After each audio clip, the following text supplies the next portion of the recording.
Mungkin kemarin ketemu Saka di Cirebon seperti apa nih mungkin Bang? Jadi gini, kita tuh beberapa hari yang lalu tuh ada grup WA dalam kasus Vina. Lalu terutama adalah fokus masalah Saka. Di dalam grup itu ada Bu Titin dan juga ada Bang Farhat. Kita saling diskusi di dalam grup itu. Artinya si Bu Titin ini kan menangani kasus Saka itu dari awal. Dialah yang jadi pengacaranya Saka dari tahun 2016. Lalu karena empati, karena kita peduli dengan kasus ini, kemarin saya dari Jogja karena lewat via darat saya mampir ke Cirebon, ketemu dengan teman-teman semua di sana, termasuk Bu Titin. Lalu saya diskusi, saya ingin tahu dulu kasusnya seperti apa nih, kejadian kronologisnya 2016. Lalu Bu Titin mengeluarkan berkas-berkas semuanya, dari mulai putusan, terus dari mulai forensik, dari mulai apa, dikeluarkan semua oleh Bu Titin. Lalu hasil diskusi saya bilang, sebelum saya menerima kuasa dari Saka, saya ingin kenal dulu dengan Saka. Saya pengen tahu cerita Saka. Akhirnya malam itu kita berkunjung ke tempat Saka. Saya tanya Saka, apa yang dialami Saka, lalu seperti apa kronologis yang terjadi 2016. Lalu cerita Saka ke kita, seperti yang disampaikan Saka juga di beberapa media, bahwa terjadi penyiksaan oleh Saka. Jadi ketika Saka ditangkap, ya kan, dibawa ke Polres, dalam beberapa hari, setiap hari Saka mengalami penyiksaan. Yang kakinya dijepit, tangannya dijepit, bahkan disuruh minum air seni, ya kan, oleh oleh pihak kepolisian. Itu yang dialami oleh Saka sebelum dikirim ke Polda Jabar. Nah, itulah yang saya tahu dari kejadian Saka. Terus saya tanya lagi, Saka kenal nggak, ya kan, dengan korban? Ya kan Saka bilang dia nggak kenal dengan korban, gitu. Saka bilang dia nggak kenal dengan korban. Bahkan malam kejadian itu Saka bilang dia ada bersama Jaka, kakaknya, dengan nginep di tempat padinya. Itu yang diceritakan oleh Saka. Tapi kan kalau Saka sendiri nih sampai sekarang mungkin bisa dibilang ngotot nih, gue itu gak ngebunuh gitu. Karena mungkin dari abang sendiri, dari dengar ceritanya itu, percaya gak sih Bang apa yang dikatakan Saka? Saka itu waktu berusia 15 tahun. Nah, kan berusia 15 tahun, lalu secara status ekonominya juga ekonomi yang sangat rendah. Dia ini cuma seorang kuli bangunan.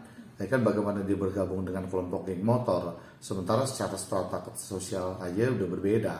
Nah, terus kejadian malam itu Saka bilang dia tidak berada di lokasi dan dia nggak ngerti, ya kan, dia tuh disuruh dipaksa untuk mengakui kejadian yang nggak pernah dialami. Dia harus dipaksa untuk mengakui, Saka bilang begitu. Tapi katanya mau ini Bang, abang kan jadi kuasa hukum nih, katanya mau memajukan PK ya kalau bisa. Nah, langkah-langkah kita adalah, ya kan, Saka ditangkap umur 15 tahun. Dia divonis 8 tahun penjara, ya kan. Dia jalanin 3 tahun 8 bulan karena ada pengurangan pas zaman Covid kemarin itu loh. Zaman Covid kemarin dia ada pengurangan. Nah, lalu untuk menempuh kehidupannya Saka di masa akan datang, kita ingin merehabilitasi namanya Saka. Artinya dengan berbagai novum, dengan berbagai bukti-bukti, ya kan, kita akan lihat, kita akan melakukan upaya peninjauan kembali. Artinya mengembalikan nama Saka, merehabilitasi nama Saka. Dan kalaupun Saka tidak bersalah dalam bukti-bukti novum baru kita yang akan kita dapatkan ini, ya kan, bebaskan Saka, itu aja. Tapi aku melihat ini ada pelanggaran HAM nggak sih Bang yang terkait dari salah tangkap ini Bang? Ya udah pasti, ya kan, udah pasti. Lalu yang menariknya kan bahwa ini kan ada 3 DPO, ya kan, dalam berkas perkara tuh ada 3, bahkan ada 5, ada nama Panji dan sebagainya. Kalau Bu Titin kasih lihat saya di berkas perkara, ya kan, yang pasti misalkan ada 3 berkas perkara, ini nih yang DPO. Kenapa sih ditangkap sekarang cuma 1? Yang namanya Peggy, yang 2 kemana? Bahwa ada statement, ya kan, yang 2 itu adalah fiktif. Nah, kalau ini fiktif, apa kronologis yang selama ini juga fiktif? Kan itu pertanyaan kita. Makanya kita akan buktikan dengan nanti kita akan PK, memanggil ahli pidana-pidana terkenal, artinya diskusi dengan kita, guru-guru besar diskusi dengan kita, bahan seperti apa yang akan kita ajukan untuk menuju PK. Nah, kok sekarang cuma 1? Lalu yang menarik lagi bahwa Saka bilang ketika itu dia ditanya oleh penyidik, kenal gak yang namanya Peggy? Dikasih unjuklah fotonya Peggy.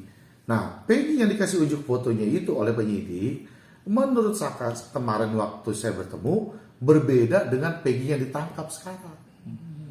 Berbeda dengan Peggy yang ditangkap sekarang. Saya tanya, di mana bedanya?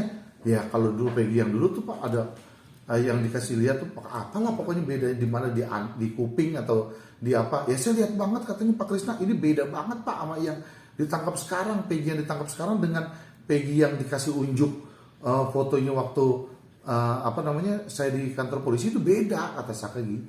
Tapi Selama kalau ini pengakuan dari Saka sendiri ada intimidasi atau semacamnya nggak sih selama dia ditahan atau mungkin ada perlakuan yang Itu dia disiksa, setiap hari disiksa. Ya kan saya tanya, disiksanya tuh pada saat-saat kapan? Biasanya pagi hari Pak, pagi hari setelah habis piket atau apa gitu, Saka bilang, mulai katanya saya disiksa tuh Pak, katanya disiksa.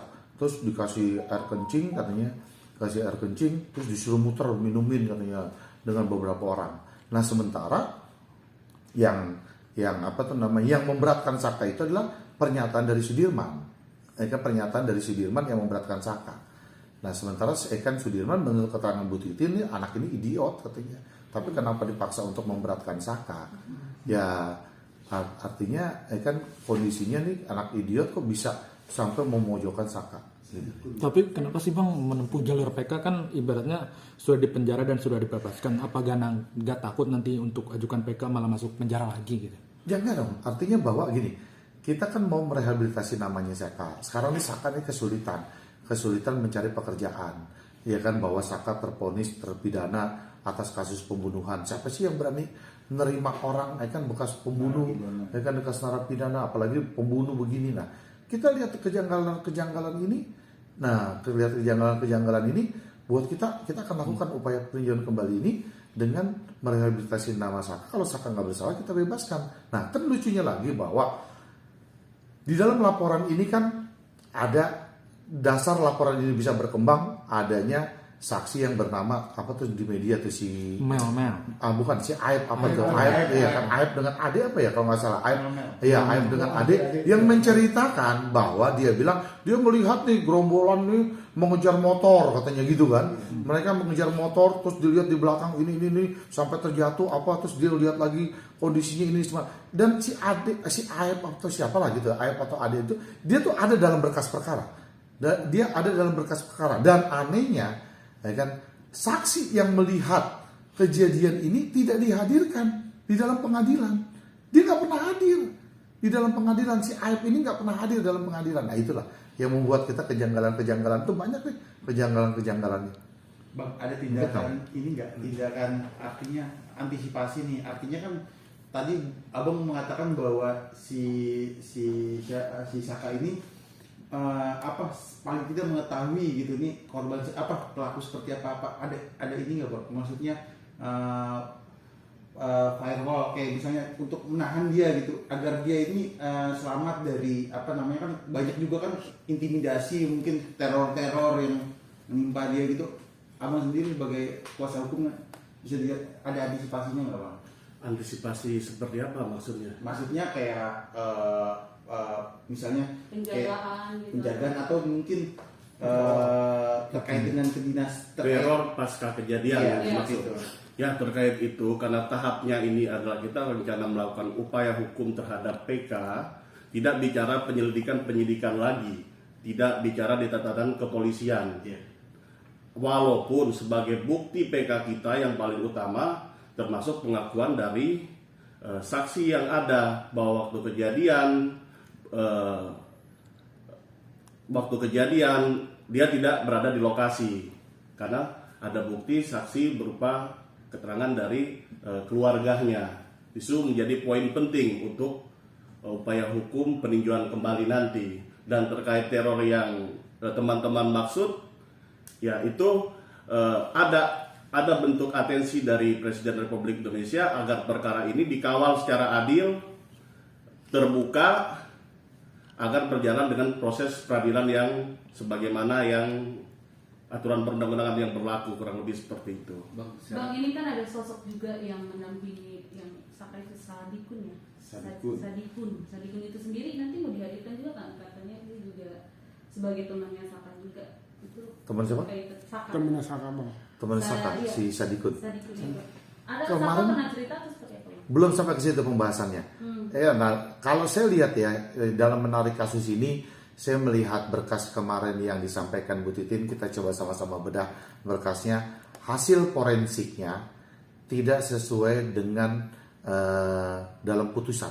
Artinya dalam putusan di persidangan bahwa terjadi ada senjata tajam yang masuk, bahkan ditusuk di sini dan sebagainya. Sementara hasil forensik itu tidak ditemukan adanya senjata tajam yang masuk ke dalam tubuh, tapi lebih kepada luka-luka baret-baret dan hanya ada benturan di belakang kepala. Jadi nggak ada hasil forensiknya yang menyatakan senjata tajam itu masuk ke dalam tubuh. Bang, sekarang kan lagi fokus soal DPO yang bernama Peggy. Nah, Peggy itu kan juga masih bertanya-tanya benar atau tidak, ya kan? Dan polisi juga lagi bekerja otak utama dari pembunuhan ini. Nanti kalau suatu saat dugaan otak utama ketangkap dan di situ ada benar-benar si Taka itu terbukti, gimana, Bang? Kenapa? Kalau menyatakan otak utama ketangkap dan dia menjabarkan bahwa Saka terbukti bersalah tersangka juga, iya. ikut atau ada di situ, gimana, Bang? Karena abang kan intinya mau PK nih. Kalau ada keterangan saksi yang menyampaikan seperti itu, sah-sah saja, walaupun itu kita tidak mengetahui kebenaran dari statement yang disampaikan. Yang jelas yang perlu kita ketahui, waktu terjadinya kejadian atau peristiwa, Taka masih berumur 15 tahun. Bagaimanapun dia adalah masuk kategori anak. Anak itu dalam pengertian Undang-Undang Perlindungan Anak, umurnya belum genap 18 tahun. Itu yang harus dipahami. Dan jelas yang paling utama itu Saka tidak pernah mengetahui terkait korban. Dalam hal ini Pina dan Eki. Itu adalah poin penting karena kondisinya klien kami berada di rumahnya atau waktu ditangkap oleh polisi sedang perjalanan ke bengkel. Itu termasuk poin yang sangat penting untuk upaya hukum PK. Ya, salah satu pertimbangan dalam PK sebagaimana pasal 263 ayat 2 yaitu adanya nopum atau bukti baru, kemudian adanya kekhilafan hakim. Termasuk ada putusan yang